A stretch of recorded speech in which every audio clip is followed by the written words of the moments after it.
யாவருக்குமாம் இறைவருக்கு ஒரு பற்றியல், யாவருக்குமாம் பசுவுக்கு ஒரு வாய் உரை, யாவருக்குமாம் உண்ணும் போது ஒரு கைப்பிடி, யாவருக்குமாம் பிறருக்கு இன்னுரைதானே. அனைவருக்கும் வணக்கம். நவராத்திரி பண்டிகையில் எனக்கு பிடித்தவை. இது நான் எடுத்துக்கொண்ட தலைப்பு. நவராத்திரி என்றாலே எனக்கு மிகவும் பிடிக்கும். நாம் எதற்காக இந்த நவராத்திரி பண்டிகை கொண்டாடுகிறோம் தெரியுமா?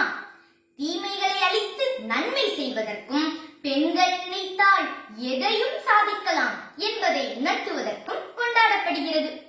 நவம் என்றால் 9. 9 இரவுகள் அம்பாளை வழிபடுவதே நவராத்திரி. அம்மனின் வீரத்திற்கு உருவான துர்க்கை அவதாரங்கள் 3 நாட்களும், செல்வத்திற்குரிய மகாலட்சுமி அவதாரங்கள் 3 நாட்களும், அறிவிற்குரிய சரஸ்வதி அவதாரங்கள் 3 நாட்களும் ஆக 9 நாட்களும் அம்பாளை வழிபடுகிறோம். முப்பெரும் காலத்தில் மகிஷாசுரன் என்று ஒரு அரக்கன் இருந்தான். அவன் பெரிய சிவபக்தன். சிவ வழிபாட்டினை தினமும் கடைபிடிப்பான். கடுமையாக தவம் செய்வான்.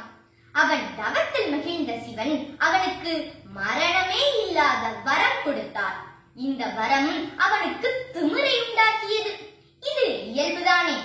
நாம் தான் அறிவாளி என்று நினைத்து விட்டால் எல்லா ஆணவமும் வந்துவிடும் அல்லவா? அதுபோல்தான் அவனுக்கும் வந்தது. இந்த காலத்துல சொல்ற மாதிரி அவன் பெரிய தாதாவாயிட்டான். அவனை யாராலும் அடக்க முடியல, பிடிக்க முடியல, ஒடுக்க முடியல. சிவபெருமானிடம் ஏகப்பட்ட கம்ப்ளைண்ட்ஸ். அவராலும் ஒண்ணும் பண்ண முடியல. சிவன், பிரம்மா, விஷ்ணு 3 பேரும் ஒன்று கூடி முப்பெரும் தேவியரை ஒன்றிணைத்து துர்க்கையை உருவாக்கினர்.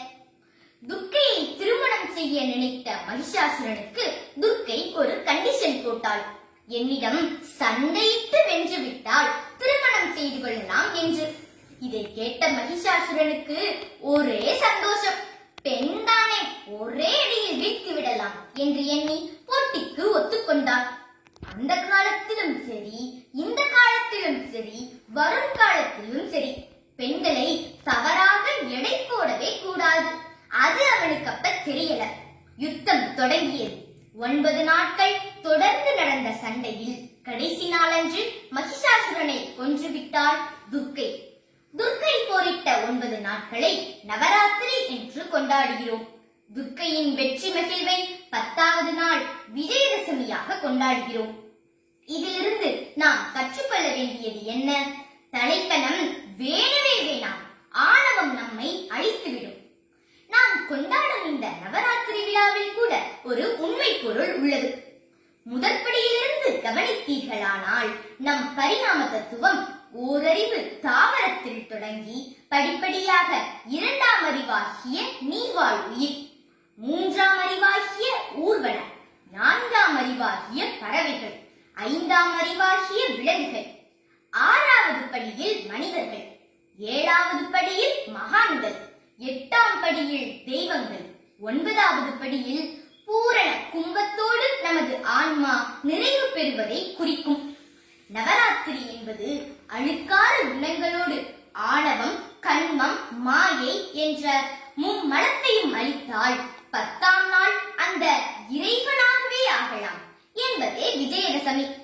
இப்படி தன்னம்பிக்கையையும், பரிணாமத்தையும், விஞ்ஞானத்தையும், மெஞ்ஞானத்தையும் ஒன்றாக இணைத்து உணர்த்தும் இந்த நவராத்திரி பண்டிகையின் உண்மை பொருள் எனக்கு மிகவும் பிடிக்கும். நன்றி.